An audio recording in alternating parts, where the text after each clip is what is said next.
Hello guys! Unfortunately my phone was stolen recently, but fortunately I got this replacement from the insurance company. It's not the same color, I had the Aura Glow, but it's quite a nice color. I think I like it better than the old one.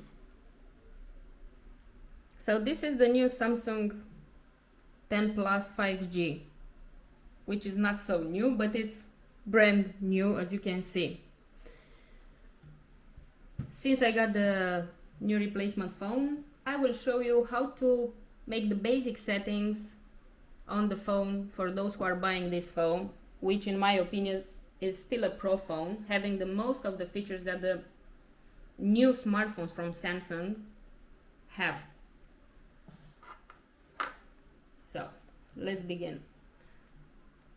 This is the main button, but to power on, but first I will open the SIM card tray to insert my SIM. This is it, easy to do. The other space is for the memory card, which you might find it useful if you need much more storage space than the device is giving you. Let's power on this now and go through the settings. Still nice display, great view. Samsung keeps it simple and elegant. It's quite an elegant phone in my opinion because it's very thin and has the metallic case, which makes it more sturdy than a plastic one. Very nice for a woman and for a man as well. Like every note has the S Pen. Let's see. Wow, it's a white one. Very elegant color.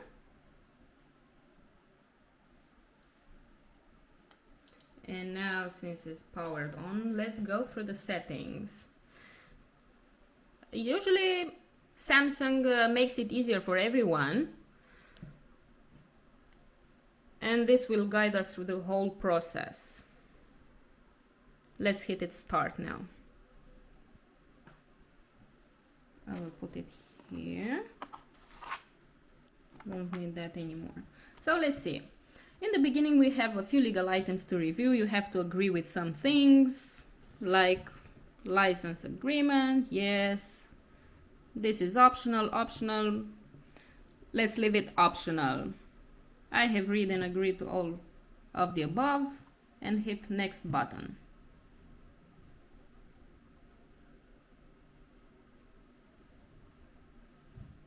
Let's turn off the Wi-Fi, since I won't add my Wi-Fi password now. Let's hit skip. Doesn't affect you with anything. Copy apps and data from your old device. You can do it synchronizing the phone if you still have it, because I don't have it anymore. You can use a cable, or you just ignore it and go next, and you can do it another time.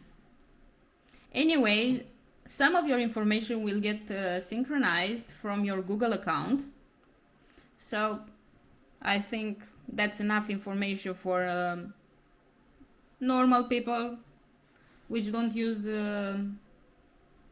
too much of the storage, which are not keeping too much info in their phones. So we're hitting next, and the phone is informing us about download smart switch, but I'll do that later. And we are waiting. The date and time, it's already set up, but if you are in another place and the time is not right, you can still adjust it, going like this or using the keypad. So time and date is correct. I'll hit next. See, the Android is working very fast. You don't have to wait long time. Now, Usually Google asks you for some information but guides you through the whole process step by step. You just need to decide if you are allowing or not some application and services permissions to use location or Wi-Fi or updates, how you're going to do the updates through the Wi-Fi or 4G, because you don't want your phone bill to go up if you don't have a lot of data including. So I will allow application to use my location, but you can turn it on and off. Now it's not showing. I think after the process will show me. I'll show you the settings bar. So I'll allow the location. I will allow the scanning. Basically, it's already ticked and I agree with anything. Let's see what about the updates. They're still telling you how to do the settings manually. So I will accept everything and go to the next step. Next step will be to protect your phone. You can use face recognition, fingerprints, pattern, PIN, password, like the very last Samsung phone, which is S22 Ultra. I can skip this now, but I will use I don't know, let's use a PIN number. 4 digits, just for the test I'll use 0000, so it's 40. I will confirm it and continue. They will ask you to write it again and hit next. And now we have our phone protected, basically. Not quite a tough protection, but still something which you can use it after that.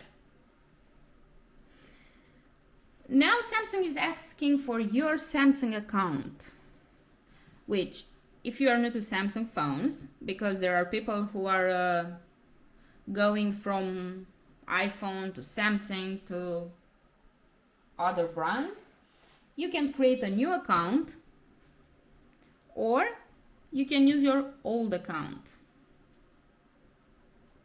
I really can't remember my account right now, but I will hit skip for the moment, and I will be asked later by Samsung to put my information, and I will do that then. Now Samsung is asking for some application that they provide you.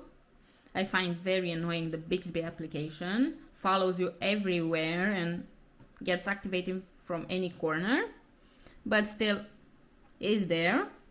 We have Samsung Cloud, which is very good for storage. We have some themes. We have a Find My Phone option, find your lost phone or keep your data secure. Samsung Pass, Galaxy Store, which is you can't live without it. From there you get all the application, and some secure folder. Since I haven't signed in my Samsung account, I don't have access at all this, so I hit skip again. And now we are all set up. And hit finish button. And now, as you can see, basic theme.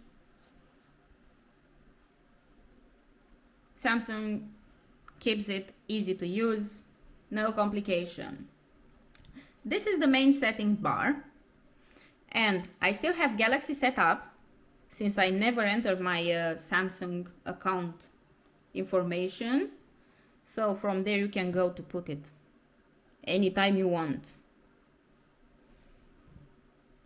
We have here all the settings. There are 2 pages. And if you want something more, you can always hit this button and go to the menu, the usual menu that everyone is used at Samsung phones. We have connections for Wi-Fi, Bluetooth, flight mode, networks, data usage if you want to put a Data uses warning. You can do all this from the main menu as well. As you can see, you have it here. Wi-Fi, the sound, you can put it on vibration or mute it if you don't want to be disturbed. There's Bluetooth, screen rotation. Now the screen won't rotate anymore. Let's see it on, on Play Store. Still asks me. This is the portrait mode, so whatever you'll do, the image is the same. But when you hit auto rotate, the image will move after you. So you can have it in landscape or portrait straight away without making any setup.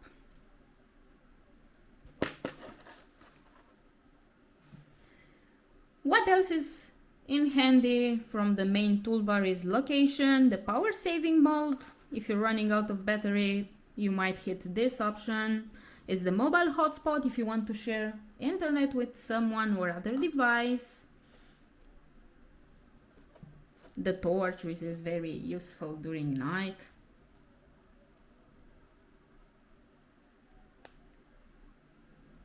That kind of blinded me a little. And the usual, smart view, Wi-Fi calling, not sure why it's activated because I never use it. Dark mode and eye comfort shield. And since we are on the scanning QR codes era, we have it here. You don't have to use an application to scan QR codes. Samsung is providing you with this. So I think this is a quite cool phone. And from what I heard, Samsung decided to stop the Note production. And their last phone is the S22 Ultra. The Note 10 Plus 5G, this one, keeps many of the features that the new S22 Ultra has. You can, basically it comes with 9 Android, but you can make upgrade to 12 Android, the same with the S22 Ultra. And comparing with the last phone released by Samsung, Note 10 Plus has 12 GB RAM, which is very good. Has selfie camera, 4K with 60 FPS, same like S22 Ultra. But at the video recording, the last released phone, S22 Ultra, has 8K 24 FPS, while Note 10 Plus 5G has only 4K 60 FPS, which is still great. Also, from what I know, this phone is water resistant for half an hour, so if you are out walking and heavy rain is coming, don't get mad and don't panic if you get your phone wet. Or if you're just walking next to the beach and fall into the water, don't panic for your phone. It will still work the same if you get out of the water in mostly half an hour.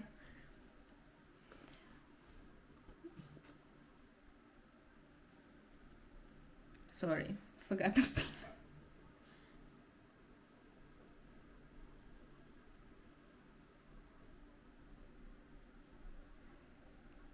So we avoided to make the settings for the Samsung account, but we can't avoid to add the Google account, which is basically for Android. If you don't add your Google account, you won't be able to use the Play Store. Let's see the email, please. To download and upgrade applications, games, movies, music, and whatever you want. So you hit the sign in button and nothing happens because we don't have either internet or data. So I will have to connect it. Let's see, my mobile data is not working, so my only option will be the Wi-Fi. In the meantime, I connect the phone with my Wi-Fi network, and I will hit the back button to sign in again my Gmail account. Waiting, that was short waiting, which is great. No one likes to waste his time. So I'll enter my email or phone number. I'll use my email. See, a normal life dot test gmail.com. This little button .com comes in handy every time, and I'll hit next. I'll enter my passwords. Just enter my password and hit next button, and we will have some basic settings. Usually Google guides you through them. These are the terms of service. You have to agree, otherwise you won't have access to your Google account. So I'll hit I agree button and go through the Google services and steps. They will ask you for backup and storage. I will leave it like that. I will allow it to collect information from my Google account, like phone numbers, which are very useful. You don't have to add it manually. So I'll hit accept, and that's it. Take a look. This is a new feature for the Play Store. I wasn't aware that now they have a membership for no ads and in-app purchases. You can take a look. You have 1 month free, or you can just hit not now, bother me later. And that's it. That's all your things you need for this phone. The watch from Samsung TV Plus, which you can use it if you agree, but won't use it. And that's it, guys. These are the basic settings which anyone can do it. Oh, by the way, I wanted to show you something with the S Pen. I'm actually in love with this S Pen, and children will be as well. So if you do give your phone to your children, keep an eye on them. So we have the air actions, which you don't need to hit or to touch the screen. Let's hit right now. They will have a tutorial. Usually Samsung tells you everything you need to know if you read it before making any setup. I will exit the tutorial. And let's hit the S Pen, and that's it. So you can do basically anything you want. You can write messages, you can translate, you can add shortcuts, you can view notes, you can create notes. Let's see, live messages. I'll hit some of the things you want to do. They always ask you for location or internet connection, so you can make it as permanent option while using the app. When you will use the app, those will be allowed, or you can hit only this time, and every time you will use the application you will be asked to do this. I usually take the first option while using the app, because I don't have so much time to waste to give permission every time. So allow to anything. And this is it. Live messages. I can have a picture. Let's make a photo. Hey, what happened to you? So let's make the photo with my box. That's it. And you can write on it. Let's see, they have chosen for me the yellow color, but I think we can choose another one. You can choose how big. See? Like this. And I really want to change the color. Let's pink. That's not so pink, but anyways, you can make it even thicker. So that's it, guys. Enjoy your phone and have a nice day. See you next time.